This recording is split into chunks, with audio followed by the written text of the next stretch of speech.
Hello বন্ধুরা, সবাই কেমন আছেন? আশা করি সবাই খুব ভালো আছেন। আমি থেকে আমার একটা ছোটো ব্লগে আপনাদের সবাইকে স্বাগত জানাই। যে আমার পুচকুটা সকালবেলা উঠে গেছে 9:30 15:10টার দিকে। এখন বলছে ম্যাগি খাবো।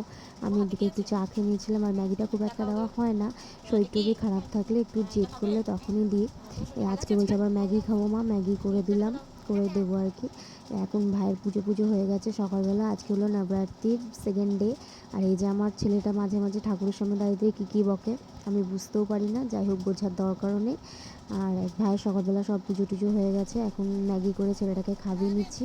আর আজকে দুপুরবেলা লাঞ্চে কিছু ছিল না সেরকম, তাই আপনাদের সাথে শেয়ার করা হয়নি। এটা বিকাল হয়ে গেছে, বিকালবেলা ভাই এখন পুজো করে নিচ্ছে, সন্ধেবাতি মানে অর্থাৎ আরতি করে নিচ্ছে।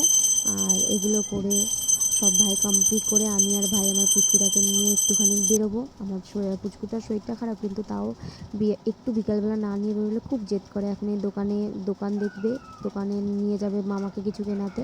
আর আমি আর আমার পিসি ফ্যামিলির একজন খুব অসুস্থ, তাই দেখতে যাবো বলে কিছু কেনাকাটি করে নিয়েছি। আজকের ব্লগটা এতটাই। ভালো লাগলে লাইক করবেন, কমেন্ট করবেন, শেয়ার করবেন, এবং আবার দেখা হচ্ছে নেক্সট ভিডিওতে।